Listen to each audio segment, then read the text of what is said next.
That's a mess. That's a mess. That's a mess. Gotta fix that. And I'm a mess.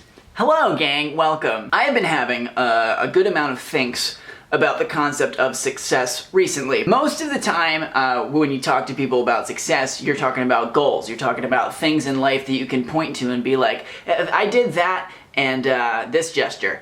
Killing it. This is the way I've been thinking about success in my life. For a very long time, I've been very goal-oriented. I don't want that to change. I think goals are great. I set many goals. I do think that one goal that is arguably unsustainable is to be successful, because what does that mean? When you look at a person or like a friend or someone you look up to and you consider why they're successful, you oftentimes sort of list their various accomplishments and things that they have done or things that have provided them with the definition of successful in your mind. When you're looking at other people, and this is true of all other people, you are looking at their highlights. You do not see everything in between the lines. You see exactly what they want you to see. Especially with people in the public eye, you definitely only see their highlights, for sure. 100%. Now, I live in Los Angeles, and nowhere is that more apparent than in this gosh dang city of Los Angeles. You oftentimes find yourself at parties here and people ask you the question, what do you do? Or what are you working on? And they don't ask that question because they care. No. They ask that question because they would like to hear what you're working on so that they can position themselves mentally above you, so that they can think they're better than you. For sure, that happens all the time. And for me, I fall into those kinds of toxic mindsets in regards to feeling accomplished and content with my life when I'm only thinking about achieving my goals and I'm only thinking about the end product of the things that I'm doing. I swear to God, I don't know how many times I'm going to say this, but I have trust the process literally tattooed on me, and I forget to do it sometimes. But for me, that's where success has to be.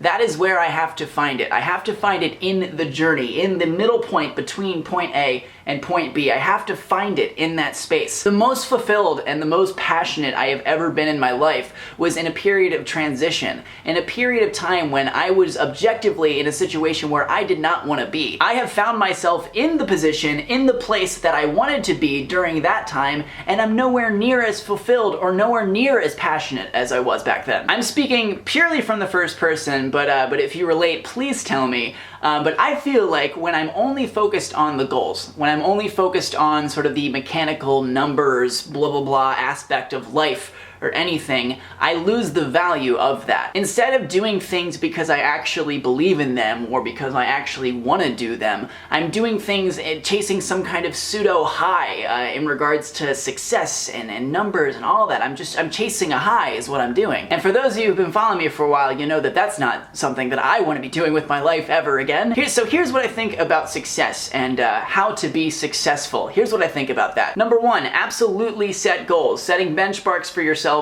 for me personally, it's critical. I need to do that. But number two, do not focus entirely on the end goal, because the value of getting to that goal is not in the getting of the goal itself, it's the getting to the getting the goal. Do you know what I mean? And finally, number three, this is something that's very relevant to my life, is that there is enough success to go around. Jealousy is paralyzing to me.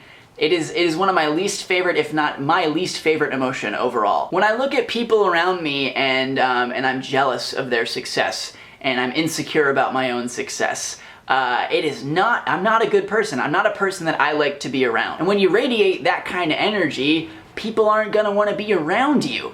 And you don't want that, unless you do want that, which I doubt that you really want that, but you probably don't want that. Someone else's success is not your failure, even if it is in a competitive environment, because everything happens and you deal with it and you move forward and you use it. Some of my greatest victories have also been some of my greatest losses. The worst year of my life was also the best year of my life in so many ways, and you have to look at it that way. You are living your own path, you are doing your own thing, and no one's ever done that before. So you are literally writing a book from scratch, and so you get to decide that story. You get to choose what means what, and you get to move forward when things don't go according to whatever plan and figure it out, because there is no plan, because this is your life, and it's the only life that you have ever lived, and it's the only life you're hopefully ever gonna live, unless we like find a way to implant our minds into other people or bodies, but we're not there yet scientifically. So that's success. That's success. I've been thinking about that. I would love to hear what you guys have to think in the comments. I love reading your stories. I love reading your thoughts. I love participating in this, and it's one of the best things that we have going on here. I am gonna get off of here now. I love you guys a lot, and I will see you next time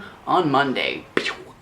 Today felt like fall in Los Angeles. And I'm not talking about LA fall.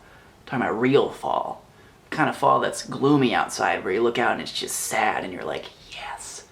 Felt like that. So that's why I'm kind of jazzed. I don't know if you can tell, I'm a little bit jazzy at the moment.